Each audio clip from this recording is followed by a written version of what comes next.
नमस्कार. स्वागत तुमचं न्यूज लॉन्चर मराठीवर. मी अशोक वानखडे.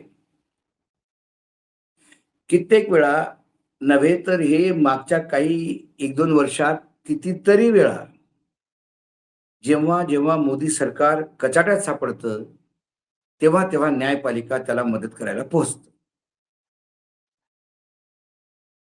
जेन फार मोठं आंदोलन, देशव्यापी आंदोलन सरकार घुटण्यावर आलं. धर्मेंद्र प्रधानचा राजीनामा घेतला.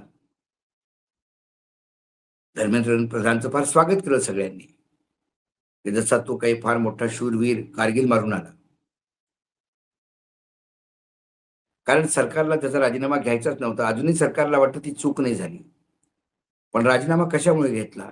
कारण जेनझीच्या आंदोलनापुढे त्यांना घुटणे टेकावे लागले.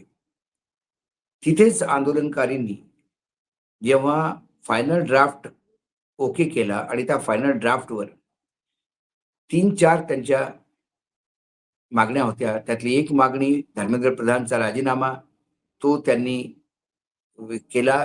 त्यानंतर पुढे केलं, की त्यांनी पाहिलं, की जे आंदोलनात जेवढे प्रोटेस्टर होते, जेवढे आंदोलनकारी होते, त्यांच्यावर बऱ्याच ठिकाणी एफ-आय-आर टाकलेले आहेत, त्यांना डिटेन केलेलं आहे. त्यामुळे त्यांनी दुसरी मागणी केली होती, सगळ्या एफ-आय-आर रद्द करा आणि त्यांना तात्काळ रिहा करा. आणि तिसरी होती, की जे पोलीस अधिकाऱ्यांनी बर्बरतापूर्ण व्यवहार केलेला आहे, त्यांचे आम्ही व्हिडिओज पण तुम्हाला देतो, त्यांच्यावर ॲक्शन झाली पाहिजे. या मागण्या होत्या. सरकारने त्या तुरंत ॲक्सेप्ट केल्या. ज्या भाषेत त्यांनी मागण्या केल्या, त्याच भाषेत त्यांनी त्या मंजूर केल्या. धर्मेंद्र प्रधानचा राजीनामा तुरंत झाला आणि बाकी मागण्या आम्ही लगेच पूर्ण करू, म्हणून सरकारनी आश्वासन दिलं. ते आंदोलन संपलं. पण पूर्ण देशातून, खास करून बिहार, आसाम, बंगालमधनं जास्त बातम्या महाराष्ट्रातनं, की अजूनही पोलीस फेस रिकॉग्निशन टेक्निकनी चेहरे शोधून त्यांचे डिटेल्स काढून त्यांना नोटिसेस पाठवताय. त्यांना हरॅश करताय. त्यांना ठाण्यात घेऊन येताय. जे जेल म्हणजे त्यावेळेला अरेस्ट झालेल्या लोकांना ते सोडत नाहीये. अशा कितीतरी त्या गोष्टी करताय. मग याच्यापुढे काल परवा त्यांनी एक वॉर्निंग दिली. जर तुम्ही तुमच्या मागण्या पूर्ण नाही केल्या, तर आम्हाला पुन्हा रस्त्यात उतरावं लागेल.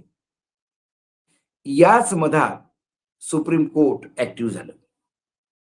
ज्या सुप्रीम कोर्टमध्ये जो सर्वात पहिले जे सांगत होते, की सुप्रीम कोर्टनी सांगितलं जेव्हा गेले, एक ॲप्लिकेशन त्यांच्यासमोर होती, कोर्टासमोर ठेवली. तर सर्वोच्च न्यायालयाच्या मुख्य न्यायाधीशाला त्यांनी सांगितलं, वकिलांनी, मिश्रांनी, की "साहेब, काल मी तुम्हाला एक पेन ड्राईव्ह दिली. एक पेन ड्राईव्ह मी आजही सोबत आणलेली आहे. त्यात काही व्हिडिओ आहेत. पहा तुम्ही कसं बर्बरतापूर्ण व्यवहार केलेला आहे यात लहान मुलांसोबत." आणि वेळोवेळी सुप्रीम कोर्टने कितीतरी निर्णय आणि गाईडलाईन्स दिल्या, की पोलिसांनी कसं आपण स्वतःचं कंडक्ट करावं, स्वतःला कसं आपण काम करावं. त्याच्या विरुद्ध हे सगळं झालेलं आहे. पण त्यावेळेला न्यायाधीशांनी सांगितलं, की "मला वेळ नाही. माझा वेळ फालतू घालवू नका. खूप कामं आहेत." ते बोलून गेले. ते लाईव्ह सगळीकडे आलं. त्यांचा तो व्हिडिओ सगळीकडे सर्क्युलेट झाला. मग पुन्हा मुख्य न्यायाधीशाची तळपाळ झाली अंगाची. ते म्हणाले, "मी असं म्हणालोच नव्हतो. त्यांनी रिट पिटिशन फाईल नव्हती केली. नुसता ॲप्लिकेशन लावला होता. मी रजिस्ट्रीकडे चौकशी केली, की काही आहे का? मग मी कसं काय घेणार?" अरे! फक्त पेपरच्या बातम्यांवरनं तुम्ही रिट पिटिशन स्वसंज्ञान घेऊन घेता, सुओ मोटो घेता. इथे तर ॲप्लिकेशन तुमच्यासमोर होती. त्याला तुम्ही रिट पिटिशन मानायला तुमच्याकडे अधिकार होते. पण त्यावेळेला घेतले नाही. पण त्यांच्या या शब्दाची, की "मला वेळ नाही." या शब्दाची जेव्हा निर्भसना पूर्ण देशात झाली, मग त्यांनी सांगितलं, की "अरे, मला असं बोललं नव्हतं, असं नव्हतं, तसं नव्हतं." आणि त्यांनी सांगितलं, की याच्यापुढे जे लाईव्ह स्ट्रीमिंग आहे, वेगवेगळ्या वेगवेगळ्या खटल्यांचं, ते आता कोणीही सोशल मीडिया बिना परमिशनचं दाखवणार नाही. म्हणजे पुढे त्यांनी तिथे एक आयर्न कर्टन उभा केला, की आम्ही आतमध्ये काय करतो हे फक्त तुम्हाला कोणी ऐकलं तर आम्ही सांगू, की आम्ही असं बोललोच नाही. कारण व्हिडिओ कोणाच जवळ नसेल. मग त्यानंतर बऱ्याचशा रिट पिटिशन फाईल झाल्या होत्या. त्याचा आधार घेत सुप्रीम कोर्टाने जेव्हा सूर्यकांत साहेबांनी पोलिसांवर ताशेरे ओढायला सुरू केले, तेव्हा पोटात गोळा आला, काहीतरी नवीन आता येणार. तेव्हा त्यांनी फार सहानुभूती दाखवली, की या लहान मुलांना कसं मारलं, पिलेट गन कशा यूज केल्या, हे केलं, एवढं बर्बरतापूर्ण करायचं असतं का? ते म्हणाले, "साहेब, पोलिसांना पण मारलं." म्हणे, "मला दाखवा, डिटेल कुठे आहे? दाखवा, दाखवा." आणि मग त्यांनी त्याच ओघात निर्णय दिला. इंटरिम ऑर्डर ज्याला म्हणतात, अंतरिम आदेश. तो आदेश जो दिला, निर्णय जो दिला, तो कुठेतरी सरकारला बेल आउट करणारा होता. त्या आदेशात त्यांनी सांगितलं, की 18 वर्षाच्या खाली जी मुलं आहेत, त्यांना तुरंत रिहा करा. त्यांना लगेच सोडून द्या आणि त्यांच्यावर एफ-आय-आर नको. ज्या लोकांवर पुराणे एफ-आय-आर नाही आहेत, कुठलाही केस नाही आहेत, त्यांना पण लगेच सोडा. पण बाकीच्यांना ज्यांच्यावर पुराणे एफ-आय-आर मग त्याच्यावर कोर्टने म्हणजे इनडायरेक्टली सांगितलं त्यांना ठेवा. यावर कॉकरोच जनता पार्टीचे प्रवक्ता ते म्हणाले, की जेनझीची मागणी केंद्र सरकारसोबत होती. आमच्या मागण्या केंद्र सरकारने स्वीकार केल्या. जेव्हा आमच्या मागण्या केंद्र सरकारने स्वीकार केल्या, तर त्या मागण्या केंद्र सरकार आणि आमच्यात आहे, यात सुप्रीम कोर्टने इंटरव्हेन करू नये. आणि याच्या अतिरिक्त सुप्रीम कोर्ट आम्हाला अजून काही एक्स्ट्रा द्यायचं असलं तर ते आम्ही घेऊ. त्याचं स्वागत आहे. पण ही कंडिशन टाकू नका, की 18 वर्षाच्या खालच्या मुलांना घरी पाठवा, 18 वर्षाच्या वरच्या लोकांना थांबवा आणि त्यांच्यावर एफ-आय-आर का पहा. उदाहरणार्थ कॉकरोच जनता पार्टी किंवा जनजीची मागणी काय होती?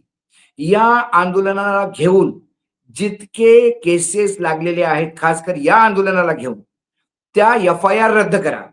जुन्या एफ-आय-आर रद्द करायची गोष्ट केली नाही त्यांनी. आणि या आंदोलनाच्या साठी ज्यांना अरेस्ट केलं त्यांना तुरंत रिलीज करा. जर 2 वर्षापूर्वी कोणी एखाद्या विद्यार्थ्यासमोर कुठली अशी एखादी एखादी फालतू केस असेल, एफ-आय-आर असेल, तर त्याचा आधार घेऊन तुम्ही आता पुन्हा त्याला या नवीन एफ-आय-आर मध्ये खाली ठेवू नका. तुम्ही त्याला सोडा आणि तुम्हाला वाटलं की त्या जुन्या एफ-आय-आर मध्ये त्याला अरेस्ट जरूर आहे, मग त्याच्यात करा तुम्ही. पण या एफ-आय-आर मध्ये त्याला अरेस्ट करायचं आणि ह्या एफ-आय-आर रद्द झाल्यावरही जुन्या एफ-आय-आरच्या नावाने त्याची अरेस्ट कंटिन्यू ठेवायची. हा जो बायपास तुम्ही काढला मुलांना त्रास द्यायचा, तो आम्ही सहन करणार नाही. त्यामुळे आता बरेच लोक म्हणतील, चालू होतील हे भांड जितके आहेत सरकारी आणि हे ते ₹1.5 पेमेंट घेऊन जे लिहितात, की सुप्रीम कोर्टाचं सुद्धा ऐकत नाही. सुप्रीम कोर्टाचं सुद्धा ऐकत नाही. अहो, सुप्रीम कोर्टाच्या वक्तव्यावरच सीजेपी बनलं. तरुणांना, बेरोजगारांना काम देण्याच्या अगोदर त्यांना शिव्या देऊन जेव्हा तुम्ही कॉकरोच म्हणाला, त्यामुळेच हे आंदोलन जन्माला आलं. या आंदोलनकाऱ्यांनी तर जस्टिस सूर्यकांतला धन्यवाद दिला, की साहेब तुमच्यामुळे हे आम्ही एकत्र आलो. त्यामुळे यानंतर जे सुप्रीम कोर्ट सांगतंय, ते म्हणाले आम्हाला त्या सुप्रीम कोर्टच्या निर्णयाचं काही घेणं-देणं नाही. आमचं एग्रीमेंट केंद्र सरकारसोबत आहे, त्यांनी ते ऑनर करावं, नाहीतर मग आम्हाला पुन्हा रस्त्यात उतरावं लागेल. यावर सुप्रीम कोर्ट काय म्हणतं, यावर केंद्र सरकार काय म्हणतं, याचा सगळ्यांच्या गोष्टीचा आम्ही वाट पाहतोय. आणि जोपर्यंत हे समोरासमोर येत नाही, तोपर्यंत हे प्रकरण असंच चालणार. पण झेनझीला सॅल्यूट. त्यांनी हे सरकारचा गेम प्लॅन लगेच ओळखला आणि अंगदासारखा पाय रोवून ठेवला. ते काही असो, ज्या मागण्या तुम्ही पूर्ण केल्या, त्याला पूर्ण करा. ज्या मागण्या तुम्ही स्वीकारल्या, त्याला पूर्ण करा. असा एक पुन्हा संदेश केंद्र सरकारला दिला. आज न्यूज लॉन्चर मराठीमध्ये एवढंच. पुन्हा येतो काही विषयासोबत. तो म्हणतो नमस्कार. पाहत रहा न्यूज लॉन्चर मराठी.